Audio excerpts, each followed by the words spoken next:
எல்லா துதிகன மகிமையும் இயேசு கிறிஸ்து ஒருவருக்கே. ரொம்ப சந்தோஷம். இப்படி ஒரு நிகழ்வை ஏற்படுத்தி கொடுத்த பார்த்திபன் சாருக்கு என்னுடைய மனமார்ந்த நன்றிகளை தெரிவிச்சுக்கிறேன்.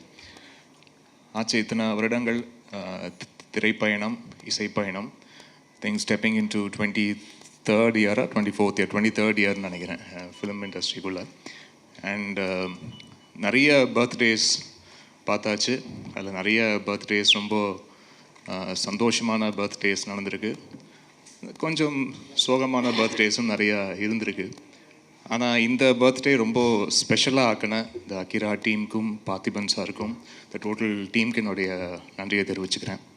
ஏன்னா இப்படி ஒரு செட்டப் நான் எதிர்பார்க்கவே இல்லை சார். நீங்கள் சின்ன லீடு கூட கொடுக்கல, எல்லாமே சர்ப்ரைஸாக தான் இருக்குது. ரொம்ப ரொம்ப நன்றி.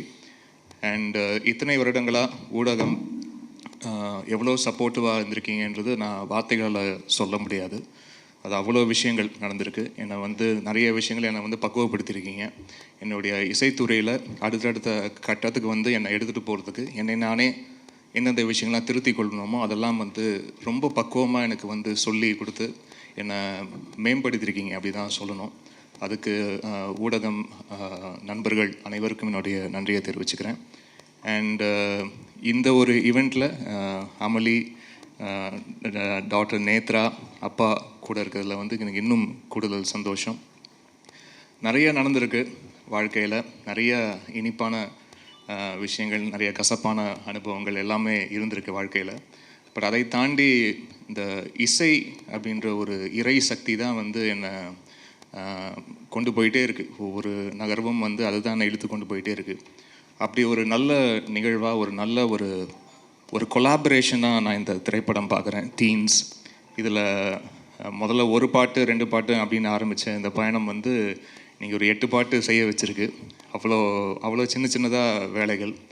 அண்ட் முக்கியமாக பார்த்திபன் சாரோடைய அசோசியேஷன் முதல்ல இந்த மாதிரி பண்ணலாம் அப்படின்னு முதல்ல பேசிக் டிஸ்கஷனில் இருந்தபோது நிறைய பேர் என்னமோ சொன்னாங்க, சார் ஒர்க் பண்ணுறது ரொம்ப டஃப்பாக இருக்கும், கொஞ்சம் பார்த்துங்க அப்படின்லாம் சொன்னாங்க. ஆனால் எனக்கு ஃபஸ்ட்டு ஒரு சாங் 2 சாங் ஒர்க் பண்ணும் போதே தெரிஞ்சது one of the sweetest person I ever worked with. And ஒவ்வொரு பாடலும் ஒர்க் பண்ணும் போதும் அவ்வளோ இன்ட்ரெஸ்டாகவும் அவ்வளோ ஆசையாகவும் இருந்தது. அண்ட் சம்டைம்ஸ் அவர் ஓகேன்னு சொன்னால் கூட நான் இன்னும் கொஞ்சம் அந்த எக்ஸ்ட்ரா எட்ஜு போய் கொஞ்சம் அப்படி ஏதாவது ஒன்று பண்ணலாமா, ஏன்னா ரொம்ப ஒரு குவர்க்கான ஒரு மைண்டோட எதுவாக இருந்தாலும் அதில் ஏன் இந்த விஷயம் இப்படி இருக்கக்கூடாது, இதுக்கு வேறு ஒரு ஆங்கிள் இருக்குது, இது வேறு ஒரு பெர்ஸ்பெக்டிவ் இருக்குது, இது ஏன் இப்படி நம்ம இப்படி ஹேண்டில் பண்ணக்கூடாது அப்படின்ற ஒரு பார்வை எனக்கு ரொம்ப பிடிச்சிருந்தது.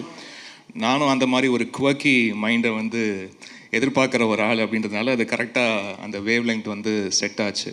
அண்ட் ரொம்ப ஒரு இனிமையான அனுபவமாக இருந்தது இந்த 7-8 பாடல்கள் ஒர்க் பண்ணும் போதும்.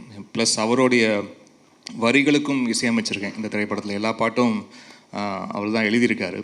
ஒரு பாடல் மட்டும் ரேப் இசையில் அறிவு எழுதியிருக்காரு, கூட சேர்ந்து அவர் எழுதியிருக்காரு. மற்றபடி ப்ரிடாமினண்ட்டாக அவர் தான் எழுதியிருக்காரு இந்த பாடல்களில். ரொம்ப சந்தோஷம். நிறைய வெரைட்டி ஆஃப் சாங்ஸ் இதில் பண்ணியிருக்கோம். ஏன்னா நிறைய திரைப்படங்கள் இதுக்கு முன்னாடி ஒர்க் பண்ணியிருக்கேன். ஜான்ரர் ஸ்பெசிஃபிக்காக இருக்கும். இது ஒரு ஃபோக் மியூசிக்னால் முழுக்க ஃபோக் மியூசிக்காக இருக்கும், இல்லாட்டி முழுக்க ஒரு வெஸ்டர்ன் கிளாசிக்கல் தேவைப்படுறது தான் வெஸ்டர்ன் கிளாசிக்கலாக இருக்கும். ஸோ இந்த மாதிரி எல்லா திரைப்படங்களும் ஒரு பர்டிகுலர் ஜானர் ஸ்பெசிஃபிக்காக இருக்கும். இதில் அப்படி இல்லாமல் கொஞ்சம் கலந்து கட்டி அடிக்கிற மாதிரியான சாங் சுச்சுவேஷன்ஸ் ஏற்படுத்தி கொடுத்துருக்காரு. இது ஏன் இப்படி இருக்கலாம், இது ஏன் இப்படி இருக்கக்கூடாது அப்படின்ற நிறைய கேள்விகள் நிறைய விஷயங்கள் என்னை க்ரியேட்டிவ் மைண்டுக்குள்ளே நிறைய ப்ரொவோக் பண்ணுச்சு. அது நிறையா ஒர்க் பண்ணியிருக்கோன்னு நம்புகிறேன் நான். அண்ட் இந்த ஃபஸ்ட் லுக் லான்ச், இந்த ஒவ்வொரு விஷயமும் இந்த படத்துக்கு சம்மந்தமாக நடக்கிற ஒவ்வொரு சின்ன நிகழ்வுமாக இருக்கட்டும், சின்ன நகர்வாக இருக்கட்டும், அது ரொம்ப கான்சென்ட்ரேட் பண்ணி அவ்வளோ ஆசையோடு ஒர்க் பண்ணுறாரு. அப்படி இருக்கிற டெக்னீஷியன் நான் ரொம்ப விரலை விட்டு எண்ணக்கூடிய டெக்னீஷியன் தான் பார்த்துருக்கேன் கடந்த 23-25 வருஷத்தில். 23 வருஷம் சினிமா வாழ்க்கை. அதுக்கு முன்னாடி நான் சின்ன திரையில் ஆரம்பித்தது பார்த்தா இன்னும் டோட்டலாக ஒரு 27-28 வருஷம் வருது. நான் இதுக்குள்ளே தான் இருந்திருக்கேன். இசையை தவிர்த்து வேறு எதுவும் தெரியாது நம்மளுக்கு. ஸோ எத்தனையோ நபர்களை சந்திச்சிருக்கேன், எத்தனையோ இயக்குநர்களுக்கு சந்திச்சிருக்கேன். பட் இதில் பார்த்திபன் சார் கொஞ்சம் குதர்க்கம் தான், கொஞ்சம் ஒரு மாதிரி ஒரு யூனிக் பீஸ் தான் அவர். ஸோ அப்படி இவ்வளோ ஆசையோட, இவ்வளோ ஒரு நேசத்தோட ஒருத்தரை சினிமா மேலே இவ்வளோ ஆசையோடு இருக்க முடியுமா அப்படின்ற விஷயம் ரொம்ப ஆச்சரியப்பட வைக்குது. ஏதாவது ஒரு பாயிண்டில் எங்கேயாவது கொஞ்சம் டயர்டாகும் எல்லாருக்கும். பட் அப்படி டயர்டாகாமல் ஓடிட்டுருக்கிற ஒரு முக்கியமான நபராக அவரை பார்க்குறேன். ஒரு காதலன் காதலிக்கு இந்த மாதிரி பயங்கரமாக டெக்கரேட்லாம் பண்ணி ப்ரெசென்ட் பண்ணுறதை கூட ஏதாவது நான் கொஞ்சம் அண்டர்ஸ்டாண்ட் பண்ணிக்க முடியும்.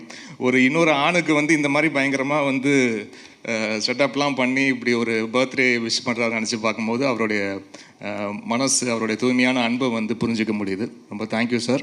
இது வந்து நான் எதிர்பார்க்கவே இல்லை. ரொம்ப அழகான நிகழ்வாக ஏற்படுத்தி கொடுத்துருக்கீங்க. ரொம்ப மறக்க முடியாத பர்த்டேவாகவும் இது ஏற்படுத்தி கொடுத்துருக்கீங்க. நன்றி சார். அண்ட் கால்வெல் சாருக்கும் ரஞ்சித் சாருக்கும் வந்திருக்க தயாரிப்பாளர்கள். இன்னும் ஒருத்தர்கிட்ட நான் ஃபோனில் மட்டும் தான் பேசிகிட்டு இருக்கேன். இன்னும் ஒருத்தர் நான் சந்திக்கலை. ஸோ அவருக்கும் என்னுடைய நன்றியை சொல்லிட்டுருக்கேன். And thank you so much for this சின்னதாக க்யூட்டாக ரொம்ப அழகாக இப்படி ஒரு மேடை, இந்த மேடையில் இப்படி ஒரு மேடை ஏற்படுத்தி கொடுத்துருக்கீங்க. Thank you so much sir. நன்றி. டீன்ஸ் இதனுடைய அந்த லேட்டஸ்ட்டு ஒரு படம். நான் முதல்ல மற்ற ஃபங்க்ஷனுக்கெலாம் போகும்போது நிறைய ப்ரிப்பேர் பண்ணிட்டு போவேன், என்ன பேசுகிறதுன்னு சொல்லிட்டு. என்னுடைய ஃபங்க்ஷனில் அந்த ஃபங்க்ஷனை நான் எப்படி பண்ணுறதுங்கிறதே எனக்கு ஒரு பெரிய ப்ரிப்பரேஷனாக இருக்கும். ஒரு 3 நாள் தொடர்ந்து இதையே பண்ணிகிட்ருப்போம். தமிழ் சட்டையை பார்த்துருப்பீங்க நீங்கள், தெரியும். இது வந்து கலைஞருடைய அந்த 100ஆண்டு விழாவில் பேசுகிறதுக்காக ஸ்பெஷலாக தச்சு எடுத்துகிட்டு போனேன். சில மேடையில் நமக்கு வாய்ப்பு கிடைக்காது. நம்ம உள்ளூரில் வந்து பெரிய ஆளாக இருப்போம், வெளியூருக்கு போனோன்னே அங்கே கொஞ்சம் முதலிடம் கிடைக்கிறதே கொஞ்சம் கஷ்டமாக இருக்கும். அந்த மேடை அந்த மாதிரி தான், ரொம்ப ஷார்ட்டாக முடிக்க வேண்டியிருந்ததுனால அந்த வாய்ப்பு எனக்கு கிடைக்கல. அதனால் அந்த சட்டையை வந்து நான் இதுக்கு போட்டு போனேன். நான் மட்டுமே இல்லை, பெரிய பெரிய ஸ்டார்ஸ் உட்பட பார்த்தீங்கன்னா வேறு ஒரு இடத்துக்கு போய் முதல் வரிசையில் நமக்கு இடம் கிடைக்குமாங்கிறதே ஒரு பெரிய பிரச்சனையாக இருக்கும். நான் சொல்கிறது புரியும்னு நினைக்கிறேன். அதனால் நான் எனக்குன்னு ஒரு தனி இடத்தை நானே ஏற்பாடு பண்ணிக்கணும்னு ஆசைப்படுவேன். புதிய பாதையிலிருந்து இது வரைக்குமே பெரிய ஸ்டார்ஸை வச்சு படம் எடுக்கணுன்னோ அந்த மாதிரிலாம் இல்லாமல், ரொம்ப இந்த சினிமா மேலே இருக்கிற ஒரு காதலில் கிட்டத்தட்ட 33-34 வருஷமாக இப்போ எல்லோரும் சொன்ன மாதிரி ரொம்ப வித்தியாசமாக, யூனிக்காக, இது எல்லாமே வந்து வேறு வேறு வார்த்தைகள் அவ்வளோதானே தவிர, இந்த சினிமாவுக்குள்ளே நம்ம நிரந்தரமாக இருக்கிறதுக்கு என்ன பண்ணுறது? அப்போது வித்தியாசமான ஏதோ ஒரு முயற்சிகளை மற்றவங்க பண்ணதை விட வேறு ஒன்று பண்ணோம்னா டெஃபினட்டாக அதுக்குன்னு ஒரு அங்கீகாரம் இருக்கும் அப்படிங்கிற ஒரு எண்ணத்தில் ஒத்த செருப்பு மாதிரியோ இரவு நிழல் மாதிரியோ படம் பண்ணிவிட்டு இப்போ நான் டீன்ஸில் வந்து இறங்கியிருக்கேன். இந்த படம் வந்து இந்த ஃபஸ்ட் லுக்கை பார்த்த உடனே நிறைய பேருக்கு நான் தேட்டராக போனேன்.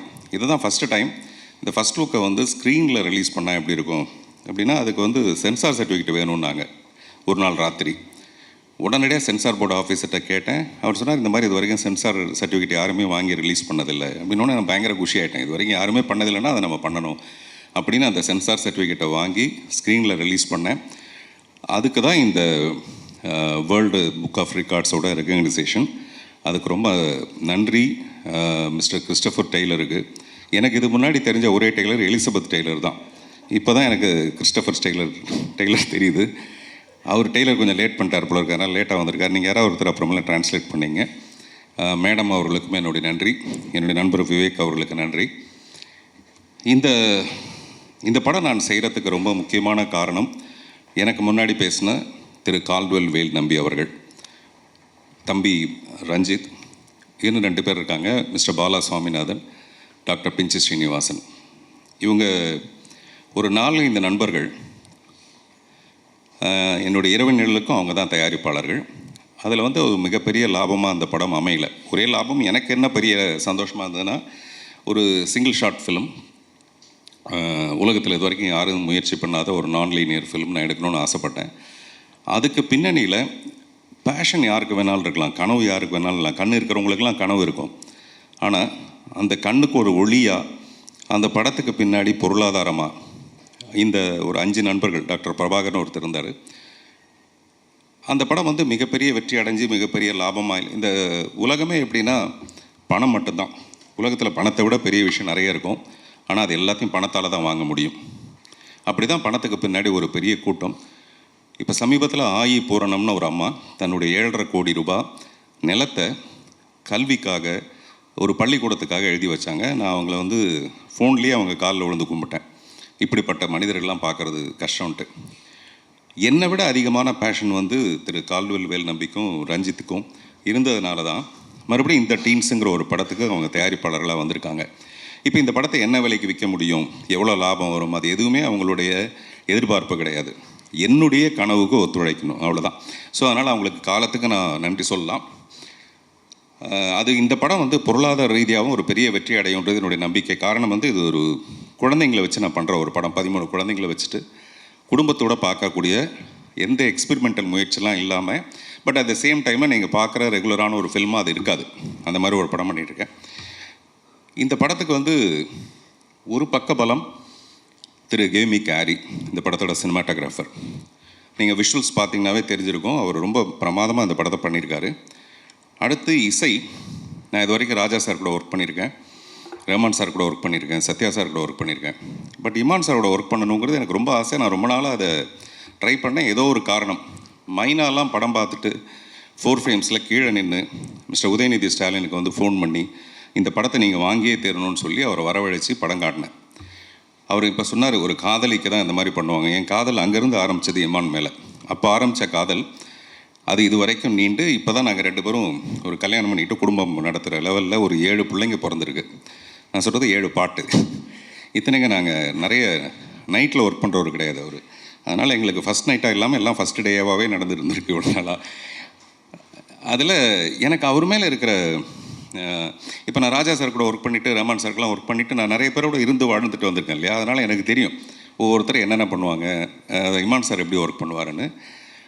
என்னை விட ஒரு 10 மடங்கு 12 மடங்கு அந்த லிரிக்ஸ் மேலே ரொம்ப பயங்கரமாக கவனம் செலுத்தி, இந்த லிரிக்ஸ் வந்து தேயாமல் அந்த பாட்டு எவ்வளோ சிறப்பாக வரலாம்.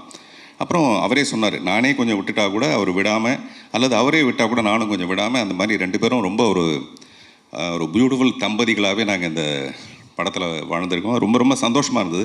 நான் அடுத்த படத்துக்கு வேறு மியூசிக் டைரக்டர் நான் முன்னாடி நினச்சிருந்தேன் இந்த படம் ஆரம்பிக்கிறதுக்கு முன்னாடி. இப்போ இந்த நினைப்பு இப்போ மாறிப்போச்சு. அது வந்து அவர் ஏற்படுத்தின ஒரு விஷயம். அவர் அதை நினச்சி அவர் எதிர்பார்த்து செய்யலைனா கூட இப்போ எனக்கு ஒரு பயங்கர ஈடுபாடு. இன்னும் ஒரு 10 பாட்டு. அப்புறம் இப்போ இந்த படத்தோட பேக்ரவுண்ட் ஸ்கோர் எப்படி வரப்போகுதுங்கிறது எனக்கு ஒரு பயங்கர க்யூரியாசிட்டி.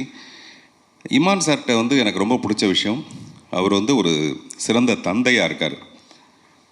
இப்போ அவர் பேசும்போது கூட அவர் மட்டும் இல்லை, அவருடைய தந்தையும் அப்படி தான் 3 குழந்தைகளும் நல்லா இருக்கணும்னு வேண்டிக்கங்க அப்படின்னு சொன்னார். அதோட அர்த்தம் என்னென்னு எனக்கு தெரியும் நல்லா. நானும் 3 குழந்தைக்கு அப்பா தான். இமான் சாருடைய அப்பாவை வந்து நம்ம இந்த நேரத்தில் ரொம்ப பாராட்டணும். இந்த படம் பண்ணுறதுக்கு ரொம்ப முக்கியமான காரணம் அவர். என்னெல்லாம் ஒரு மியூசிக் டைரக்டருக்கும் நமக்கு நடுவில் என்னெல்லாம் பிரச்சனை வருமோ அந்த எந்த பிரச்சனையும் வராமல் அவர் பார்த்துக்கிட்டதுக்காக அவருக்கு நன்றி. அவருடைய 3 குழந்தைகளும் சிறப்பாக இருக்கணும். அவரே சொல்லும்போது சொன்னார், சில பிறந்தநாள் ரொம்ப சந்தோஷமாக இருக்கும், சில நாட்கள் வந்து சோகமாக இருக்கும் அப்படின்ட்டு. இப்போ கூட அவர் ஒரு சின்ன சோகத்தை கடந்து இந்த பிறந்த நாளில் கூட அதை ரொம்ப மறைச்சிக்கிட்டு அந்த கஷ்டமே வெளியில் தெரியாமல், அந்த மாதிரி மிகப்பெரிய ஒரு கலைஞனுக்கு கூட அந்த பற்றுங்கிற ஒரு விஷயம் மிகப்பெரிய ஒரு விஷயம். அதனால தான் அவருடைய பாடல்களில் இருக்க அந்த எமோஷன் கனெக்ஷன் வந்து அவ்வளோ பிரமாதமாக இருக்கும். அவர் தேசிய விருது வாங்கின பாடல் உட்பட. ஸோ அப்படி இமானோட நான் ஒர்க் பண்ணுறது ரொம்ப ரொம்ப சந்தோஷம். இன்னும் அவரை பற்றி நிறைய பேசுகிறதுக்கான நிறைய மேடைகள் இருக்குது. அப்புறம் இந்த விருது வந்து எனக்கு ரொம்ப மகிழ்ச்சி. அப்புறம் ஒரு படத்தோட ஆரம்பத்திலேயே இந்த மாதிரி உலக லெவலில் அது ரெகக்னைஸ் ஆகிறதுங்கிறது ரொம்ப ரொம்ப ஒரு பெரிய உத்வேகத்தை கொடுத்துருக்கு. விரைவில் இந்த படம் திரைக்கு வரும். இது வரைக்கும் பத்திரிகை நண்பர்கள் எல்லாருமே வந்து ஊடக நண்பர்கள்லாம் நான் என்ன பண்ணாலும் அதுக்கு ஒரு மிகப்பெரிய அக்கறையோடு அதுக்கு ஒரு இம்பார்ட்டன்ஸ் கொடுத்து நீங்கள் பண்ணிகிட்ருக்கீங்க. உங்கள் எல்லாருக்கும் என்னுடைய மனப்பூர்வமான நன்றி. வேறு ஏதாவது விட்டு போச்சா நிக்கில்? ஒன்றும் இல்லை. ஓகே, நான் பாலிடிக்ஸ் எதுவுமே பேசவில்லை என்பதை அமைதியுடன் தெரிவித்துக் கொள்கிறேன். நன்றி, வணக்கம்.